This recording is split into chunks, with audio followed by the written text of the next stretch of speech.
Yeah. So why this lady gonna pull me over after class? I teach yoga, right? Let me talk about that.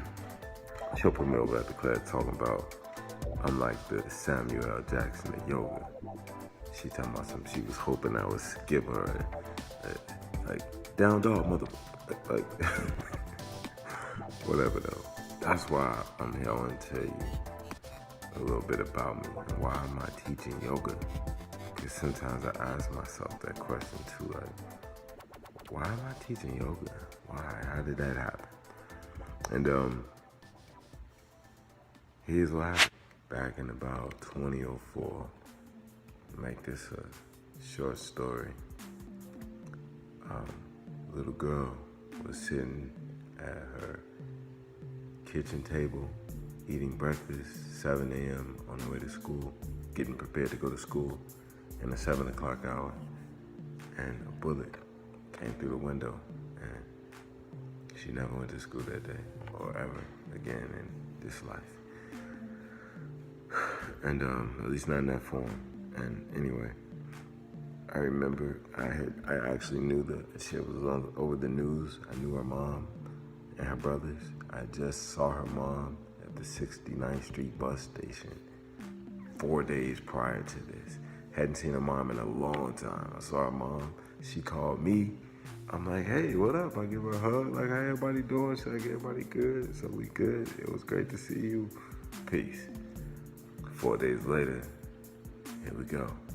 And I remember being so distraught about the whole thing. And I don't know, it was right around that time I went to the studio and recorded a song called Painfully Yours, which is on Remember Volume 1.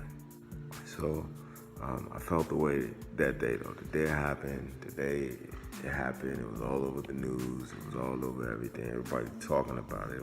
Well, the very next day, another little girl, similar story, minding her business, going to school, stray, not a stray, but a bullet.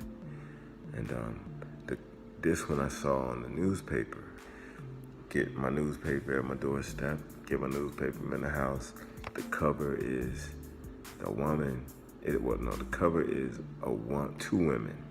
One of them is crying profusely, and you can just feel her pain. And the second one is consoling her, but she's sad too, but she doesn't seem as distraught as the other one. The other one was just out of it. Well, when you read the caption said that the one consoling the other one was the mother of the little girl, and the one crying was the auntie. And it's like, man, I feel you. And at the time, I had no children. I was only an uncle. And I was like, oh, I feel you. Oh, man, I feel you. And I remember putting the paper down, and I was just real, like, stuck. And I remember turning on the TV, and I just felt like the TV was just staring at me for a long time, talking to me. And everything it said, I felt like was some nonsense. And I remember I just used to have anger issues, so I kind of lost it. And I remember hammering nails in my televisions. I unplugged it, the components and everything, and hammered nails in it so you couldn't plug nothing in it. And I left it there, and then I went to the front room, and I just got frustrated. I had a large TV in the front room, and I picked it up, unplugged it, snatched it from the wall, unplugged it, took it outside, went to the room, got the other TV, took both of them to the elevator, took them downstairs, threw them in the dumpster, making sure I bump the edges of them so they can't be used. Now, I was out of my mind at the time, so don't throw your TV in the dumpster. No, TVs, that ain't good. They got capacitors, they could blow up, not a good look. I threw them in the dumpster, and I was done. Man, I was just like, So, like I said, I had anger issues. So I remember being so angry that I would question everything. I already questioned everything, but now I would question everything more intensely, more intently, more regularly. So I ended up asking more questions than I was getting answers. So everywhere where I couldn't get answers from, I grew out of that space and I went elsewhere. And long story short is the only place I ever was able to find answers was within myself. And for a long time, those answers were, it was like, yeah, but I want something else. Like I want to see some lights. I want the clouds to part, and you know, I want some horses to fly down. I wanted something amazing like that, or I wanted like a millionaire crew of millionaires to roll up and be like, yo, jump in, and be like, yo, you are the one. Or, you know, I wanted all this stuff from outside of myself, and I was only getting these small little crumbs from within myself. However, those little crumbs begin to add up over time. And man, whatever you're going through, keep going. I don't know where you're in life, but keep going, because you set an intention. I mean, all you got is forever. Every moment you got is forever. But let me stay focused. Okay, so back to the anger. I was angry, so I found those little morsels within myself, and those morsels began adding up, and they began to make sense.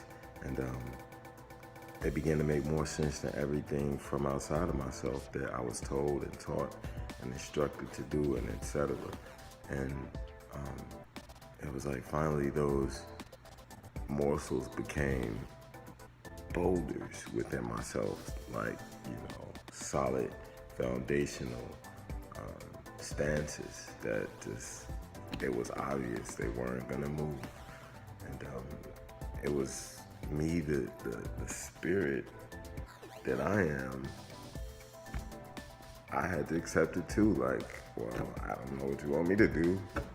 It won't move. And long story short, I found that there are forces outside of myself that felt the same way. And, you know, after clashing for a long time, I decided I wanted to actually be effective. So I solely went within myself, and I began to do the work to make friends with myself, right? And the parts of me that I couldn't stand, that when they would show up at other people, I would go ham about, like, you know, but it was really me. I didn't want to really see myself, but whatever. I got so angry that, you know what I'm saying, I kept going deeper within myself. I kept going deeper. I kept, you know what I'm saying, working on me. And I'm continuously still doing it all the time, but always working on me, because I realized, like, I am the solution to the issues I faced in my life, in my world, in my mind. You know what I mean? I am the solution.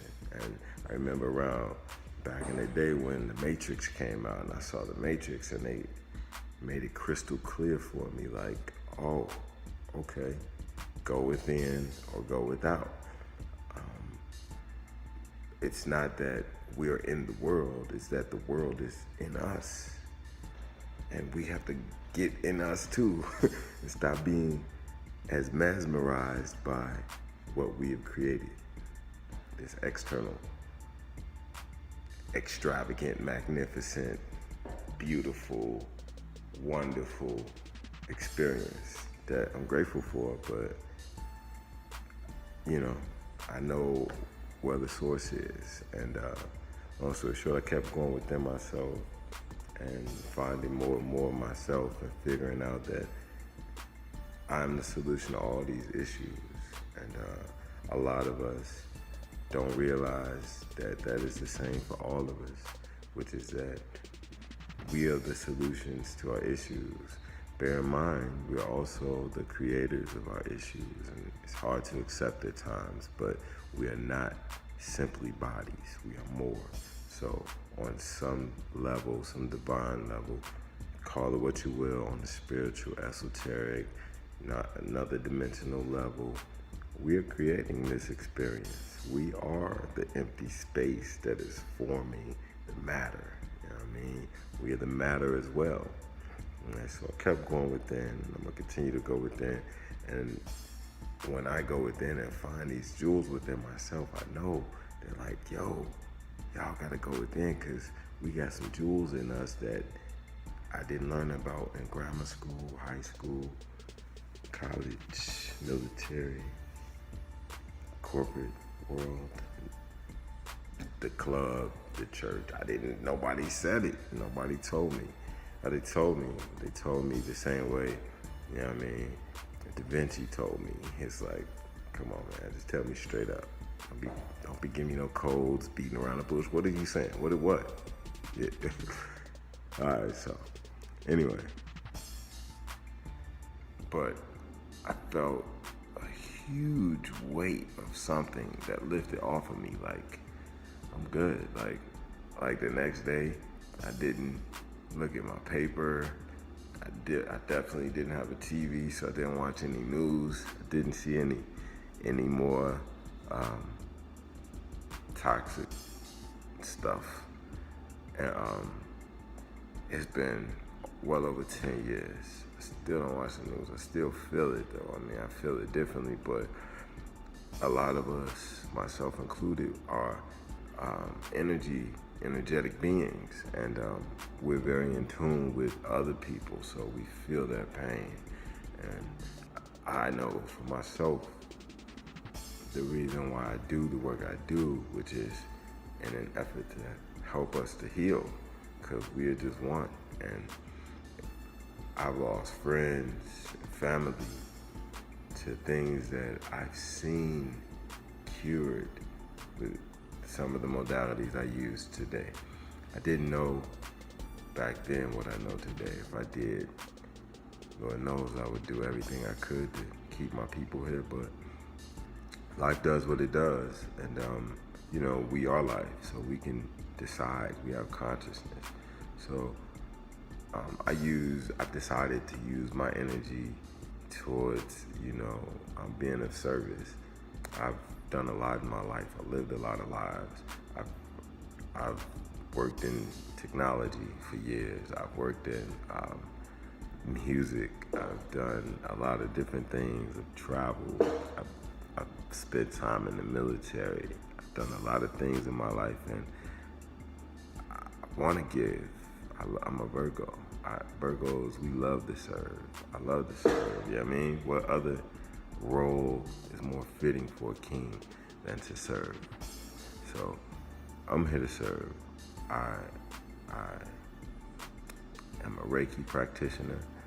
I am a yoga instructor, which yoga is the bomb. Do it every day. I create meal plans. I help to create meal plans to bring balance to your life. But I do chaos reports, which is knowledge of self report. So I definitely take a look at the stars and interpret what happened the moment you were born. And as above, so below.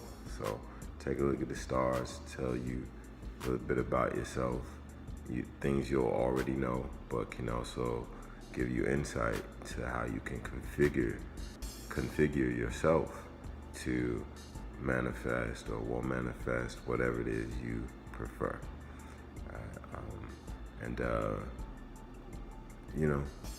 I got more things budding within me, but what I'm currently efficient at are these modalities that I just spoke of. So get at me. I'm on Facebook, website, AkhuRCA.com, AKHU, AUSAR. One love, everybody. Peace.